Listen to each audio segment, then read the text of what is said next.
નમસ્કાર ખેડૂત મિત્ર, હું છું ધવલ પાનેલિયા। શું તમે ઉનાળુ વાવેતર કર્યું છે અને ઉનાળા વાવેતરમાં તમે તલ, મગ, અડદ, બાજરી, જુવાર, મગફળી કે કોઈ અન્ય પાક વાવેલો છે અને એમાં ઉગતા વેત પીળા પડે છે, સુકાઈ જાય છે, નવી ફૂટ નથી થતી, નવા વધતા નથી, આગળ વધતું નથી, એવા પ્રશ્નો છે। તો આજે આપણે તમારા તમામ પ્રશ્નોનું સોલ્યુશન લઈને આવ્યા છીએ। આજે આપણે શરૂઆતના સ્ટેજમાં આપણે એને જો સારામાં સારો ખોરાક આપી દઈએ તો એમાં ફૂટ થાય છે, વધ થાય છે, કુણપ થાય છે અને છેલ્લે લગીને એકદમ ગ્રીનરી આવે છે।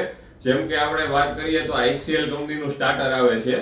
ICL કંપની એટલે કે ઇઝરાયલ કેમિકલ લિમિટેડ, જેનું સ્ટાર્ટર આવે છે, જે પંપે 100 ગ્રામ નાખવાનું હોય છે, 1 કિલોના 10 પંપ કરવાના છે। સાથે સાથે એની જોડે જો આપણે સુમિટોમો કેમિકલ જાપાનનું પ્રોજીબ ઇજી, સુમિટોમો કેમિકલ જાપાનનું પ્રોજીબ ઇજી, જેમાં જીબ્રેલિક એસિડ 40% આવે છે, જે 12.5 ગ્રામ 12.5 ગ્રામના 15 પંપ આપણે મેક્સિમમ કરવાના રહે છે।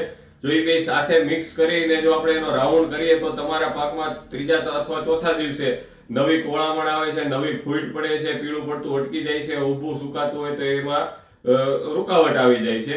અને સાથે સાથે જો કોઈ રોગ જીવાત હોય, જેમ કે ખપેડી છે, કોઈ સફેદ મછલી છે, કોઈ લીલી મછલી છે, અન્ય કોઈ પણ જીવાત હોય, ઉગતા હોય તલમાં કે મગમાં, એમાં રહેતી હોય છે ઘણીવાર ગરમીના હિસાબે, તો એમાં આપણી પાસે ગ્રેસ કંપનીનું થાયાકેર પ્લસ, ગ્રેસ કે બાયોકેર કંપનીનું થાયાકેર પ્લસ આવે છે, જે પંપે ખાલી 5 ગ્રામ જ નાખવાનું આવે છે। 5 ગ્રામ આની સાથે એડ કરો તો તમારે જે કઈ જીવાત હોય બધીનો નાશ થઈ જાય છે। ચોથા પાંચમા દિવસે નવી કુણપ, નવી ફૂટ અને એકદમ ગ્રીનરી આપણા ખેતરમાં જોવા મળે છે। જો અમારો વિડીયો સારો લાગે તો તમે બધા ખેડૂત મિત્રોને શેર કરજો। અસ્તુ, જય જવાન, જય કિસાન।